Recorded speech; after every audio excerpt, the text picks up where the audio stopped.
the average reply rate across the industry is 0 to 3%. So that's all the shot you're giving it. And you're telling me you're going to automate it. If I'm a top rep or I want to be a top rep, that tells me one, I need to follow up, and two, I need to write my own email. It's very easy to stand apart from the crowd. In a world full of automation, it is very, very easy for you to be highlighted as being a human.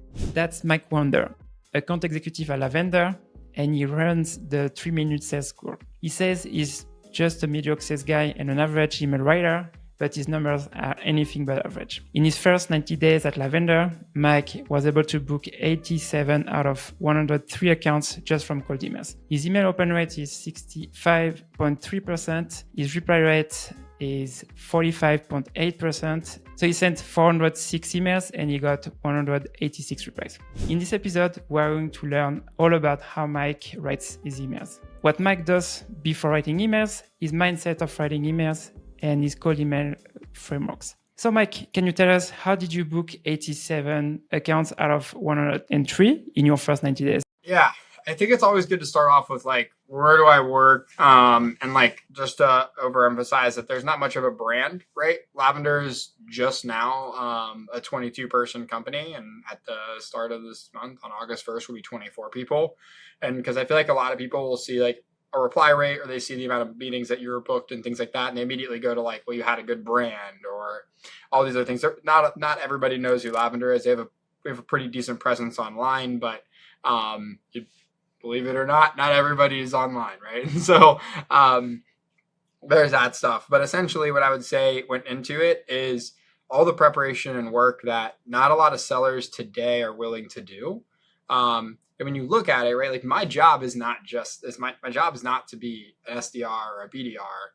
I'm a full cycle AE. And so I wasn't just going out there and booking, all those meetings. I was also working accounts, having to take meetings all day and things like that. And so it did take extra time for me to sit back and look at what went into these accounts, the problems they might have been solving. But at the end of the day, that's what you have to do if you want to get a meeting booked with them, right? If you want to get a meeting booked with those accounts that you have, right? I think it's 87 out of 103, some odd number like that, right?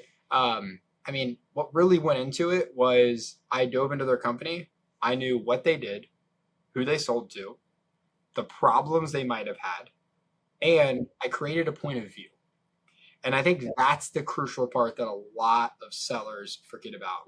On this list, so how did you segment your list actually? Did you go after like the SaaS industry, or what was your process? Yeah, I did a couple of different things. I talk about list building quite a bit because I think it's the most important thing that you can do.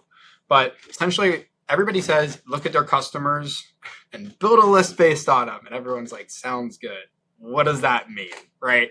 And so it's like, okay, I looked at my customer base and I said, who's having the most success with Lavender? But I didn't care about what, outside of their success metrics, like how much of their reply rate go up and things like that. What I cared about was what makes up that company.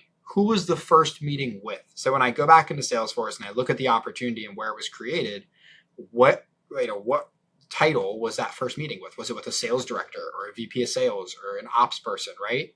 And I wrote down all the different titles that I was getting first meetings with where my company was prior to me being there. And then from that point, once I had a title breakdown, I started to look more and more at the companies. And I figured out, okay, what industry were they in? 50% of them were in SaaS, right? The other 50% were in non-technology companies who more or less are really just operating off of Outlook or Gmail, right? Reps don't even know their reply rate or their open rate.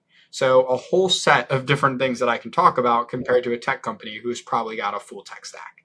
And so once I did that, I was segmented by, okay, are they Series A, B, C, D companies, right? Do they have VC funding, or are they PE, or are they public, right? Things like that.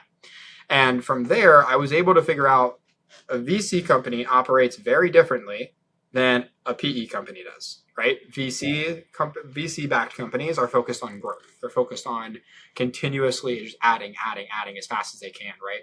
Efficiency metrics. A PE company is focused on quality, doing more with less. I know it's a buzzword, but really, you don't have as many people. Take a good look at like Coupa. Coupa just got acquired by Thoma Bravo. The first thing they did was slice the entire org. it's not because those people didn't know how to do their jobs, but it's because as a PE firm, you have to be profitable. And so the number one thing on their mind is, how can I be profitable? And so with that, if you can't make a case about how you're going to return a quick profit, right, back on to your, to the investment they're going to make in your technology, they're just not going to buy you. And so that's kind of how I was segmenting my different lists. And then from there, I went through and I was able to formulate some of that stuff for the point of view. So I really like that, because that's the same approach I'm taking, because you don't want to, because I think when you join, maybe you could go after any accounts on the market, and obviously here you just go backward on your list. So you start with the buyer persona and then the criteria from your customer. So, and I think it's something for in outbound that's you need to do that, because if not, outbound is going to be really, really hard because you are not contacting the right people. So what other criteria you are looking for? So you mentioned, for example, if they have a Series A or Series B, but did you look at other criteria, tech stack, for example, or other things? Yeah. So once I'm actually emailing that person, right, from that company, is when I take a good look at their tech stack. Like if I know their tech stack, most people, actually, you'd be surprised. A lot of sales reps don't realize, or they do realize it, they don't take the time to look at it. If you have a tool like Clearbit or a ZoomInfo or an Apollo or a Seamless, right, any sort of data provider, they also have data on the company's tech stacks, right? And while it might not be the most accurate, you can verify. Why not add a below the line person like an AE or an SDR in my case and ask them, hey, how are you liking SalesLoft, right? Like we're currently using X and might be switching to that. They have no idea, right? Try to get a little bit of information just to verify that they're using some of the tech that they are, or it says they're using. And then from there, you can formulate what are the differences, right? And for Lavender, it's a little bit of a different scenario. And this is why I liked it, because it's not like I'm trying to replace a SalesLoft or an Outreach or anything like that, right? We sit on top of it and help you make the most out of it. And so I think what you have to understand when you're trying to reach out to different companies too is like, your job is to put yourself as much as you can in your prospect's mindset. So when you're reaching out to, whoever your ICP is, I don't want to just keep talking about who mine is, but to help the audience more, whoever your ICP is, right? The first thing you need to ask yourself is, am I approaching this with a lens of what I'm going to get and what I need, or what they need out of it in their current state? You have to think about the prospect the entire time. If you are at all writing about what you need and what you want out of this, you're already setting yourself behind. Think about their current state. They've been just fine with what they have. Why do they need you? What is the difference? What are you going to do to actually help them? Because the fact that they're on your list, one of the big things that we'll talk about, right, if we talk about mindset, if you ask me, is you have to remember they are on your list, but you are not on theirs. So, and just to finish on list building also, that's, like we said, it's super important. On my side right now, I was doing this last week actually, going after the current customers we have, and then to see if there is like any patterns inside the companies.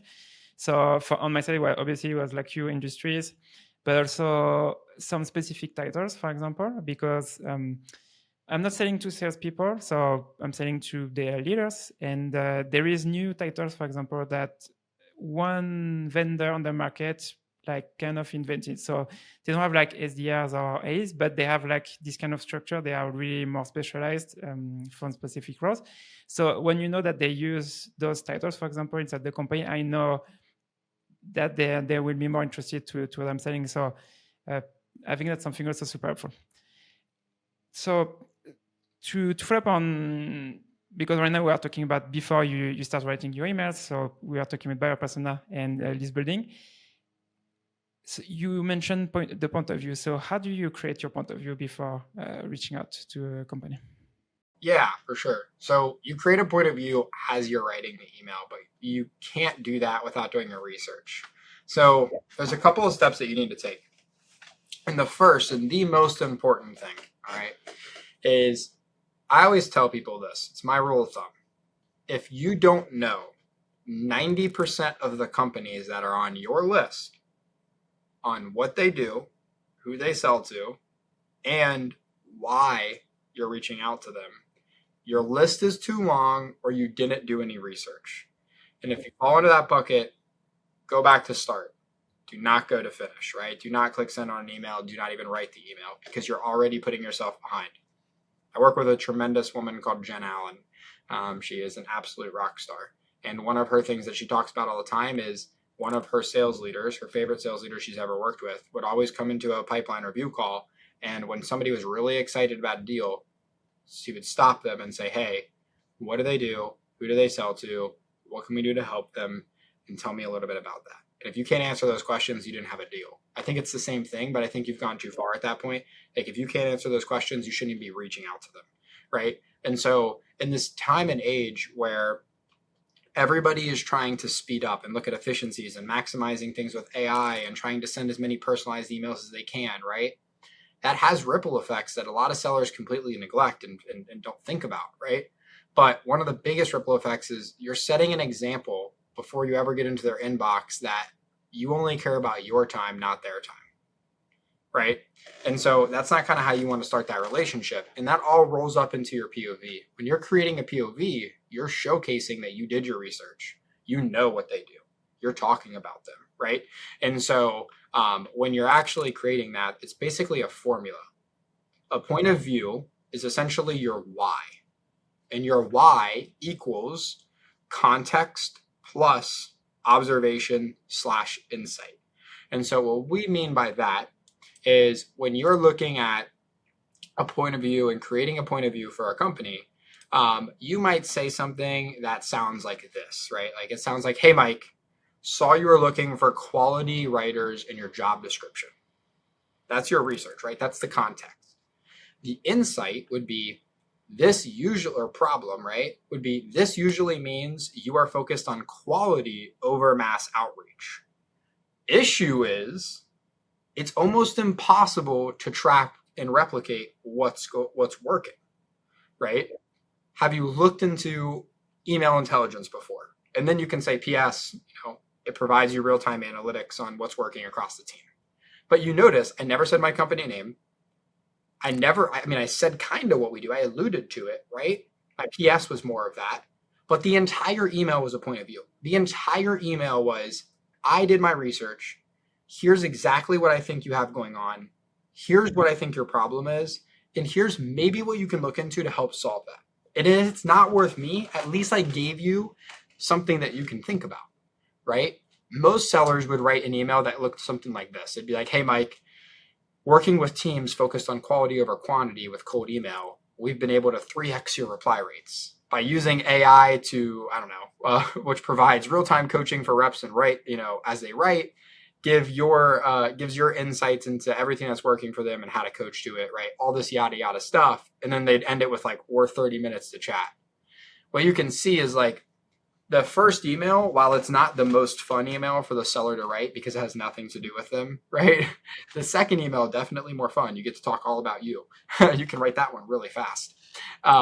It's like you basically tune out. I couldn't even like finish the flow of it because it just sounds unnatural for me at this point. But when you're creating your point of view, that's exactly what you need to do. You need to create your point of view by showcasing that you did your research from building your list, right?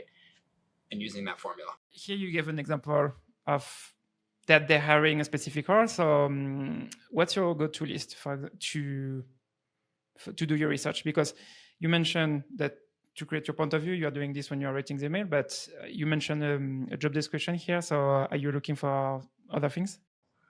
Yeah. So I always go surface level and then I go deep. So what I mean by that is by surface level, I'm going to look at, okay, here are the general things that I'm looking for when I reach out to a company.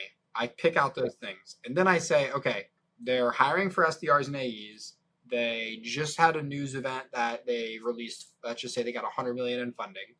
And their tech stack is that they use Salesloft. I have to pick, based off of those 3 observations, which one do I want to focus on? Here's the thing. This is the mindset thing, right? Most sellers would say, out of those 3 things, how can I summarize that into one email? That's the wrong thing that you're focusing on the wrong thing, right? And I'll get into why that is, but what you need to do is pick one, go deep on that, write that email about that problem. Interesting statistic from Sam Sales over at, Sam McKenna, Show Me You Know Me, all that good stuff. They just released 75% of sales reps don't follow up after the first email. 75%, right? Here's the thing. The average reply rate across the industry is 0 to 3%. So that's all the shot you're giving it. And you're telling me you're going to automate it. If I'm a top rep or I want to be a top rep, that tells me 1, I need to follow up, and 2, I need to write my own emails. All right. Like it's very easy to stand apart from the crowd. In a world, I always like to say this, in a world full of automation, it is very, very easy for you to be highlighted as being a human. If you look at your inbox and you ask your sales leaders to look at their inboxes, or anybody to look at their inboxes that's in leadership, it's disgusting. It's like they get 10, 20 emails a day of people who are just mass sending them outreach. To tell you how bad it is, I am in 5 different cadences right now, this moment, right? I delete the email every morning. I mark it as spam, right? From people trying to sell me personalized AI email outreach. They literally didn't even look at my, I work at a personalized AI company, you know what I mean? Like helping people write better sales emails. Why would I purchase a personalized AI outreach? You know what I mean? Like it doesn't make sense. And so it's just like, that's how low the bar is. I always like to bring that up because sellers think that the bar is so high. They read all this content, they see these things on social media, and they think that's what everyone's doing. It's not. No one's doing it. That's why the bar is so low, right? Everyone's trying to find shortcuts and hacks and all these other things, but where you actually are going to get benefit is exactly what you tear into on this podcast, the process, the framework, the why behind everything that you do, because that's how you find success. No, and you're right, because I think it's maybe 1% of the, I don't know, when I was working in Shipawa, we were checking sometimes his inbox to see how many personalized email he was receiving. It was maybe 1% of them. The rest was all automation. So SalesLoft did a study across their entire customer base, and they found that 4 out of every 100 emails were personalized. 4. Wow. That's how low the bar is, right? Out of those 4 emails, they got 1,200% more replies than all the other emails that were not automated. In Lavender, or that were automated, right? And then in Lavender, when we typically ingest a team's data, you'd be surprised, you'd be shocked. I can't tell you how many teams they think automation's the key, and then they ingest their data and they get less than a 1% reply rate when their manual emails are getting like an 8 to 9% reply rate. It's like the answer is right in front of your face. But we're so consumed with this number. We're so consumed with reaching out to as many people as possible. It's like we think that everyone is waiting to buy our solution, and that as soon as we reach out to them, they're just waiting for it. No one's waiting. And if they are, they're probably coming inbound, right? Like they're probably coming inbound, or you brought up a relevant pain and then they're now looking at it. But remember, not everybody is on the market for your solution. So why are you rushing to get in front of everybody? Because look, I'll tell you right now, one metric that a lot of sales teams are going to be starting to pay attention to over the last year and a half that nobody's thought about is the cost of burning all those leads. What's the cost behind sending 400,000 emails a month? Outside of you just getting locked on Google. I mean, how many domains have you ran? How many people have you they see your domain and they attribute that to spam now? Right? It's a massive problem. And I think it's going to be something that a lot of people start to look into. One, from the buying experience, also receiving following the framework you shared, it makes the difference, because I remember with a specific company, I sent 1 email and they booked, and then 2 months later they bought it was a chili pepper for this one specifically, but basically it was the call outreach was just 1 email. And because it was really focusing on the problems they were facing, and it worked. So now, because we were talking about what you are looking for, when you write your emails, let's talk about subject lines. What do you think about subject lines, and what's your process? Yeah, there's a big misconception about subject lines across the entire industry, and I see this all the time. The matter of the fact is your subject line is not meant to stand out. Your subject line, right? If you have like emojis in there, punctuation, all these other things, that just screams this is a sales email. And if that person doesn't want to read it, they don't want to read it. There's 2 different ways to do this, and the data actually shows it. If you have a really long subject line in the sense of like it's very specific, like say for instance, somebody saw that I was a Marine and they were also a Marine, and they ended up like literally deploying in the same place that I was deployed, and they saw that. Like they put a subject line that said deployed together in 2017 Africa, right? I would be like, oh, okay. that caught my attention. I know that that was human, right? All this other stuff. Even if their sales email is like, it's an actual sales email and it's relevant, and they end with like, PS, can't believe we never like ran into each other. I was part of this battalion or whatever. That would be like, okay, that got my attention. Like I at least opened it, right? That was a high example of a super personalized one, but that's very often rare when it comes to the case. I would say it's a 1%. The other 99% of the time, you should be writing 2 to 3 word subject lines, right? Quick in, quick out. It should go right under the surface, and it should not trigger what we call as the mental spam filter. So if you think about a mental spam filter, we were just talking about how automated outreach is and how buyers just delete things, right? Most emails are deleted within 3 seconds of being looked at. That means they're not opening it. They're just looking at the subject line and the preview text, and they're like, spam, spam, delete, delete, delete, right? All these different things. Well, here's kind of what they're doing. They're triaging the inbox. And so what a buyer does is they're like, okay, here's an internal email. Here's a vendor email that I need to pay attention to. Here's a sales email. And then here's the emails that I actually need to work on because they're an internal one, right? And all those sales emails get deleted. Everything else makes it to the end of the inbox. You need to write an email that they can't mentally triage so quickly so that at the end of the day, it's still in their inbox.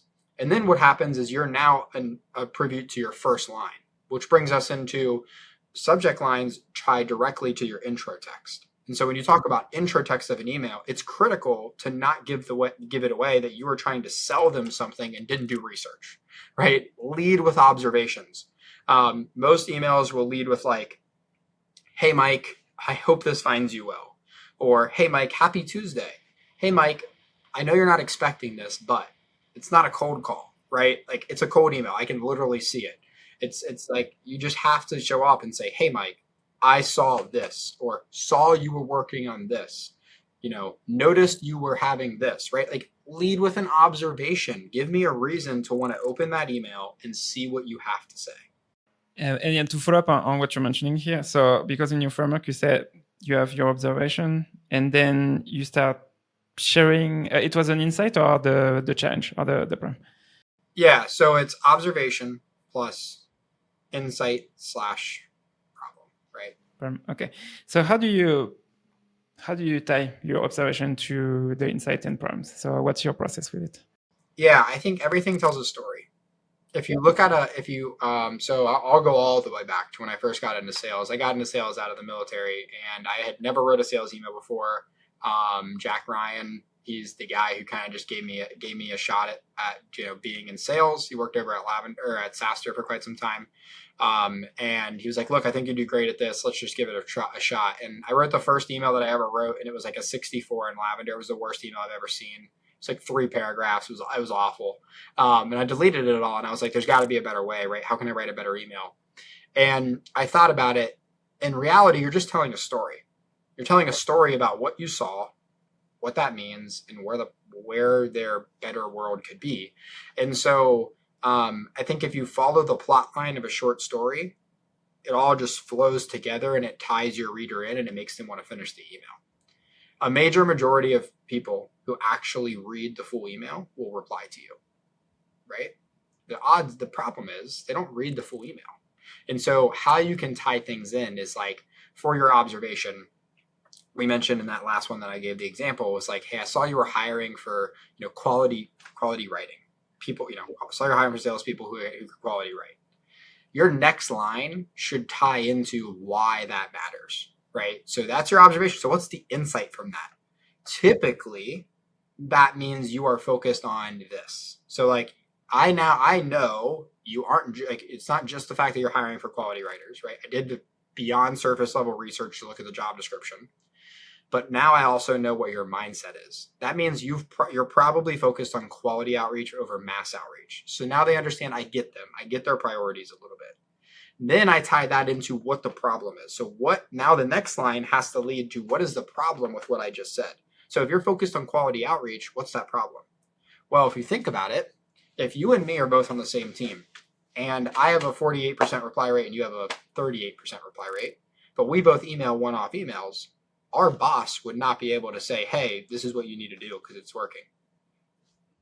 there's no way for them to find out, right? They would have to go through every email, see the differences. It's going to be completely different because they're all one-off emails. Like, you need AI to be able to tell you and surface those insights. And so that's kind of what led me into have you checked out email intelligence before? Because I know for a fact that if a sales leader is focused on quality outreach, they have no way of tracking that and helping coach that. You started to talk about that earlier. Sometimes you can't find really specific things about your account. So what's your balance between creativity and following your framework?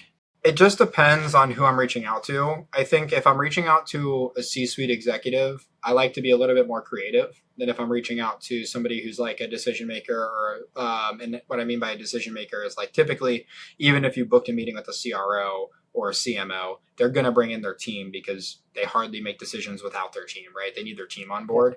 And so I always call like the true decision makers. Everybody's focused on getting to the C-suite. But what I'm focused on is gaining the love and, appreciation from the core decision makers, which are really those directors and VPs. And so I think if I'm emailing to the C-suite, I'm going to be a little bit more creative and fun because they just read a lot of dry stuff all the time. Like, for instance, say you were emailing, somebody, CEO of, or let's call it Lars over at Snowflake, right? He spoke at SaaStr last year. And I also spoke at SaaStr. And so say I was going to email him, I might put a subject line of, hey, we, met in the speaker room, right? Speaker room at SaaStr or something like that. And then I would probably talk about how, hey, I appreciated your talk. This is kind of what you were focused on. Here's kind of what I gave, right? And why I think our worlds could clash together. And like, just try to get that initial interest in the sense of not trying to book a meeting, but I'm trying to see if there is some clash between our two worlds. And so we are talking also about your framework, context, observation, insight, and then problem. Do you use other frameworks in your cold emails? Yeah, I do. I think that's like the framework primarily that works the best when it comes to creating a point of view. But I think there's other stuff too, right? Like when you're writing follow-ups, you don't really. It just depends, right? It just depends on what the context is, who the company is, how much information I have on them, all of those different things. Sometimes the best email is what we call the mousetrap, which is observation question, right? It'd be something like, saw you were hiring for quality email writers. Have you checked out email intelligence? 2 lines, 2 sentences, super simple, right? That's a quick follow-up, nice and easy. But on follow-ups, we mentioned earlier that 75% of sellers don't follow up. You know what's embarrassing? The 25% of sellers who do follow up are doing it completely wrong. And why that is because when I mentioned before, I have 3 observations. Which one am I going to pick? Most sellers would say all of them, right? That's why they don't follow up. But when you are following up, most of those are, hey, Mike, did you get the chance to look at my last email? Did you see this? Or, hey, just want to bump this back up, right? Things like that. Like, no, I'm not going to go back and check it. If I didn't see the first one, you're just telling me I shouldn't pay attention to it. But what you should be doing is I gave you 3 different things. What I say, it was tech stack I uses SalesLoft, hiring, and then I said funding or something like that as an example. So if I wrote my first email about the hiring portion, my second email would probably be about the tech stack. But you see, what I did was I wrote a really relevant and personalized email the first time, and then I followed up with another relevant and personalized email based off the research that I did. That stands out wavelengths above what everybody else is doing because that shows not only did I do my research, I've continuously cared about them. I can't tell you how many people I've sent 3 or 4 emails to. They don't reply to me for like a month and a half. They'll literally see my emails later on and be like, hey, Mike, I've been meaning to get back to you. These were great. I shared them with my sales team. Can we please take a call? And with me, you have to understand, it's really hard, all right? I work in an AI email company. So my emails are pretty much our demo. If I write a bad email, they're not going to think the product works. You know what I mean? So it's like, you're under a lot of stipulations. So I always laugh when people are like, well, you work for an AI company, it must be easy. It's like, not really. Because if you write an email that somebody doesn't like, they pretty much wrote you off, And we're almost at the end of the episode, so I have 2 more questions for you. For an SDR or sales reps who is looking to improve their cold email results, what will be your top 1 practical tip? Yeah, my number 1 tip would be create your point of view. Get off of templates and move to frameworks. Create a point of view. The number 1 problem with reps is they think that speed can't be achieved when they're personalizing. That's a lie. It's actually false. It's a false narrative that's been put out there. I do not have any templates. The only thing I use are frameworks. Lavender tracks my writing time. It takes me less than 4 minutes to write every email that I write, completely personalized with research, right? Thing is, the reason why I can do that is because I follow a framework. So when I'm using a framework, I get faster and faster and faster at filling that out in my head based off of 1 or 2 observations. And I'm getting smarter and smarter about the problems my industry is facing because I'm still going through the motions of getting researched. What do you consider as the most common mistake that sales reps make when it comes to cold emailing, and how can they avoid it? Yeah, the most common mistake is like just pitching your product, right? The most common mistake, we kind of talked about it, right? But I won't even say like it's not having the point of view. The most common mistake is writing an email thinking that you need to inform your prospect. The last thing that your prospect wants is for you to go in and teach them about your solution. And I talk to people who sell technical stuff all the time, all day. And they're like, well, Mike, our solution's groundbreaking. It's technical. It's brand new. It's, nobody understands it. And I'm like, if that was the case, you wouldn't be a company. You wouldn't have, customers if nobody understood it, right? What you need to do is they understand the problem. You made your company off of a problem that people are having. So stop educating people about the solution you have and start educating them about the problem you solve for. Yeah, for the mistake, I think also, like you mentioned, the point of view, but also the selection of the account, because like you mentioned earlier, you know that they don't know what you are selling because they are trying to sell you AI solution to write emails. They didn't do this research. And for me also, that's one of the major one for sales reps. So Mike, thank you so much for taking the time to be on the show today. So before we end the episode, do you have anything else you want to share with the listeners? No, I just think keep working hard. Don't give up. Remember, like I said, 25% of people are actually following up. So the bar is already really low. I think in this world where people always feel like they know everything, it's important to understand that nobody does. Like I said, I call myself a mediocre sales guy because I am. I think we're all mediocre at everything we do. And I think the day that you think that you're the expert in something is the day that you fail. And so keep learning, keep trying to move on and learn from others and never stop giving, because giving is what ultimately gives you the get. Well, Mike, thank you so much for your time, and for everyone listening. I see you on the next episode. Thanks for watching the video. Hope you find those tips helpful and that they are going to help you with your cold emails. And here's another video that you can watch right now to improve your cold emails. Thanks for watching. Bye.